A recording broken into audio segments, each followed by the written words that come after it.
Perkenalkan, nama saya Diana Farida. Saya mahasiswi PPG dalam jabatan Angkatan 2 tahun 2021 di Universitas Negeri Semarang. Pada hari ini, Rabu tanggal 18 Agustus 2021, saya akan melaksanakan praktik pembelajaran secara daring dengan materi pemisahan campuran yang akan dilaksanakan di kelas 10 Mekatronika SMK Negeri 2 Singosari. Kegiatan ini merupakan rangkaian dari uji kinerja PPG dalam jabatan Angkatan 2 tahun 2021. Assalamualaikum warahmatullahi wabarakatuh. Gimana kabarnya? Baik, Bu. Alhamdulillah. Ingatkan untuk presensi. Sebelum memulai pembelajaran, mari kita berdoa. Untuk mengawali pembelajaran hari ini, mari kita berdoa terlebih dahulu. Berdoa mulai. Kalian jaga kesehatan karena di Malang ini masih zona merah. Jangan terlalu sering keluar rumah kalau tidak penting. Jangan lupa tetap melaksanakan 5M. Lebih bersemangat lagi, mari kita nyanyikan lagu kebangsaan kita, menyanyikan lagu Indonesia Raya. Indonesia Raya, merdeka, merdeka, hiduplah Indonesia. Ada yang Ibu nilai di pembelajaran kita kali ini. Ini pertemuan yang ketiga ya. Ada penilaian yang kalian harus perhatikan. Minggu lalu, pertemuan kita di minggu lalu tentang materi apa? Klasifikasi. Ini siapa nilai ya? Oh ya, betul. Klasifikasi materi. Yang campuran yang mana? Kopi sama sirup. Apa itu campuran? Campuran itu apa, Nana? Gabungan antara dua zat atau lebih. Ya, betul. Gabungan antara dua zat atau lebih, tapi secara apa? Fisika apa kimia? Fisika. Fisika, betul. Peta konsep kali ini itu adalah kita akan mempelajari tentang pemisahan campuran. Nah, tujuan pembelajaran kali ini, nah ini nanti kalian atau siswa mampu memahami macam-macam pemisahan campuran. Lalu yang kedua, siswa mampu menganalisis prinsip kerja dan tujuan pemisahan campuran. Yang ketiga, siswa mampu merancang pemisahan campuran melalui praktikum berdasarkan sifat fisika dan kimia. Oke anak-anak, lihat gambar ini, perhatikan, amati. Merasakan. Ya. Nyari-nyari. Ya, pembuatan teh ini bisa. Terus yang ini? Pengayaan. Nah, bahwa kimia itu dekat sekali dengan kehidupan kita. Jadi fenomena-fenomena seperti ini itu sering kita lakukan, cuman kita tidak sadar kita telah melakukan analisis atau analitik kimia sebenarnya ya. Kita sudah memisahkan. Nah, ini di Malang banyak sungai ya. Ini gambar sungai yang bagaimana sungai ini? Tanpa kotor, tanpa keruh. Nah, sungai merupakan materi. Nah, kalau kita lihat di sini termasuk materi apa? Campuran. Ya, betul. Campuran apa? Homogen apa heterogen? Heterogen. Karena ada apanya, Pradipta? Karena ada air, kerikil, batu, sama tanahnya, Bu. Ya, betul. Apakah layak untuk dikonsumsi kalau seperti ini? Harus kita saring, Bu. Kita jernihkan, kita murnikan. Ya, gimana sih ciri-ciri atau ciri-ciri utama air yang layak konsumsi itu seperti apa? Yang tidak berwarna, tidak berbau. Dapatkah air sungai keruh dimanfaatkan? Bisa dimanfaatkan ya, tadi dengan cara dilakukan yang namanya penjernihan air. Nah, bagaimana teknik-teknik yang dapat kita lakukan untuk mendapatkan zat murni? Nah, di kimia itu ada beberapa teknik, yaitu teknik destilasi, kristalisasi, filtrasi, evaporasi, kromatografi, dan sublimasi. Oke, permasalahannya tadi bilang bagaimanakah prinsip kerja destilasi yang kita ambil, nanti sublimasi bagaimana, lalu kromatografi itu bagaimana, kristalisasi bagaimana, dan filtrasi itu bagaimana. Lalu kalian jelaskan juga tujuannya untuk mendapatkan apa di destilasi, sublimasi, kromatografi, dan kristalisasi, serta filtrasi.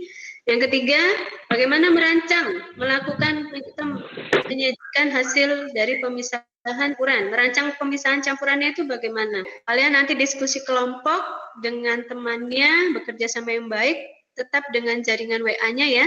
Untuk melaksanakan diskusi, Bu kasih waktu 25-30 menit. Kalian bisa lakukan diskusi sekarang. Oh iya, anak-anak, di dalam LKPD itu ada link-link video yang kalian lihat dulu sebelum kalian mengisi kalimat rumpangnya ya. Lihat link videonya, diamati. Oke, ya, baca bahan ajar. Ya, selain bahan ajar bisa di media internet lainnya.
Anak-anak, apa sudah bisa kita mulai presentasi? Iya, Bu. Prinsip dasar Ya. adalah bahan campuran berdasarkan perbedaan titik-titik zat-zat penyusunnya. Tujuan destilasi adalah Ya. memperoleh zat untuk cairan murni. Oke, stop dulu. Berarti ini prinsip dasarnya perbedaan titik-titik ya. Rancangan pemisahan campuran Rancangan pemisahan. alkohol dalam air tape. Prinsip dasar Dengan pemisahan menggunakan adalah perbedaan titik didih dari zat-zat penyusunnya. ya, betul. Alat dan bahan: kaleng sebagai tabung, baskom dan selang sebagai kondensor, solder sebagai alat pelubang kaleng dan baskom, termometer pengukur suhu, wadah penampung destilasi, pembakar spiritus, sampel air atau ekstrak tape ketan, seperti yang ada di gambar. Langkah kerja: merangkai alat destilasi sederhana. Proses destilasi. Berdasarkan bagus. prinsip dasar kromatografi, kromatografi adalah perbedaan kecepatan perambatan zat-zat dalam medium tertentu yang disebabkan perbedaan kelarutan.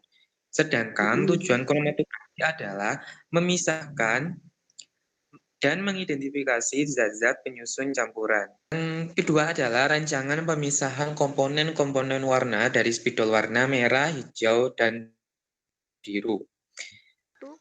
HVS, tusuk sate, lem kertas, penggaris, pensil, spidol merah, biru, hijau, gunting, dan 3 gelas kaca yang diisi air dengan ketinggian 2 cm.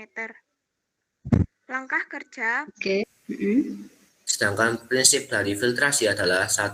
Pemisahan campuran berdasarkan perbedaan ukuran partikel zat. Tujuan filtrasi adalah 1. Memisahkan zat yang bermanfaat atau zat cair atau zat gas dari zat lainnya atau zat padat. Prinsip dasar kristalisasi adalah proses pemisahan campuran berdasarkan keadaan lewat jenuh. Prinsip dasar sublimasi adalah kemampuan zat-zat dalam campuran untuk menyublim berubah wujud dari padat ke gas. Tujuan sublimasi adalah mendapatkan zat padat berupa kristal murni. Nah, untuk selanjutnya, rancangan pemisahan campuran garam dapur, pasir, dan kapur barus menggunakan metode pemisahan sublimasi, filtrasi, dan kristalisasi. Untuk yang pertama, sublimasi. Untuk memisahkan kapur barus dari campuran, membutuhkan alat dan bahan. Yang pertama, es batu. Kedua, penutup kaleng. Ketiga, kaleng bekas susu. Keempat, pemanas spiritus. Dan kelima, campuran garam dan pasir. Untuk langkah kerjanya, susunlah alat seperti gambar berikut. Untuk memisahkan campuran antara air garam dengan pasir, alat dan bahan yang pertama 2 gelas kaca untuk menampung, lalu 1 kertas saring dilipat membentuk kerucut, bisa diganti kain atau tisu. Dan yang ketiga adalah 1 corong.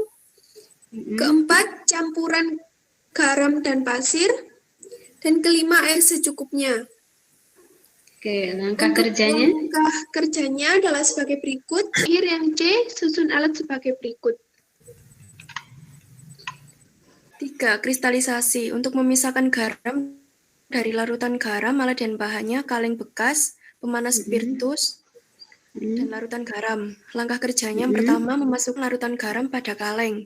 Yang kedua, panaskan larutan garam dengan pemanas spiritus sampai semua air menguap. Bagus sekali ya, jadi di sublimasi nanti kita dapatnya kristal kapur barus ya. Terus yang di kedua nanti dapatnya itu adalah pasirnya. Pasirnya tertahan di mana? Kalau di saringan tertahan yang pasir apa yang air? Yang pasir, Bu. Bicarakan ini, nanti kita sudah mulai 5, destilasi, filtrasi, kromatografi, terus ada sublimasi, dan ada kristalisasi. Oke anak-anak, ada yang mau ditanyakan? Oke, kesimpulan. Destilasi adalah pemisahan campuran berdasarkan perbedaan titik didih antar zat-zat penyusun campuran. Kromatografi adalah pemisahan campuran berdasarkan perbedaan kecepatan perambatan zat-zat dalam medium tertentu disebabkan perbedaan kelarutan. Filtrasi adalah pemisahan campuran berdasarkan perbedaan ukuran partikel. Nah, penguatan dari Bu Diana untuk yang filtrasi dulu. Filtrasi pemisahan campuran berdasarkan perbedaan ukuran partikel. Berarti kita tahu bahwa partikelnya ada yang lebih besar, ada yang lebih kecil. Sehingga kita menggunakan penyaring ya, menggunakan penyaring. Nah, di filtrasi ini tidak hanya cair dan padat, tetapi juga bisa cair dan padat, bisa juga padat dengan padat atau padat dengan gas. Sublimasi ini pemisahan campuran berdasarkan perubahan wujud zat menjadi gas. Nah, ini ditekankan bahwa yang zat di antara campuran tersebut itu ada yang punya sifat menyublim. Nah, untuk yang kristalisasi, nah ini kristalisasi berarti ingin mendapatkan suatu kristal murni ya. sama dengan sublimasi juga kristal murni. Destilasi. Nah, destilasi ini untuk campuran-campuran yang homogen. Di sini kita bisa melakukan pemisahan itu dengan perbedaan titik didih. Tadi yang di percobaan itu alkohol dengan air. Nah, alkoholnya itu titik didihnya 74,8 Celcius. Lalu kalau yang air itu 100 derajat Celcius. Sehingga nanti uapnya itu yang keluar duluan itu adalah alkohol, sehingga kita mendapatkan alkohol yang murni. Kromatografi ini adalah pemisahan campuran berdasarkan perbedaan kecepatan perambatan. Jadi nanti setelah ini kalian bisa mengerjakan kuisis ya. Kuisisnya itu tidak sampai, durasinya tidak sampai 5 menit. Nah, kalian bisa isi setelah dari Meet ini. Tapi Ibu tunggu 5 menit saja ya. Ibu tadi sudah banyak menilai ya keaktifan kalian. Lila itu tadi paling aktif, nanti akan dapat hadiah dari Bu Diana. Ya, tidak ada yang ditanyakan lagi. Mari kita berdoa menurut agama kita masing-masing. Untuk mengakhiri pembelajaran hari ini, marilah kita berdoa. Berdoa mulai. Nah, sampai ketemu perjumpaan minggu depan dengan materi baru ya. Assalamualaikum warahmatullahi wabarakatuh.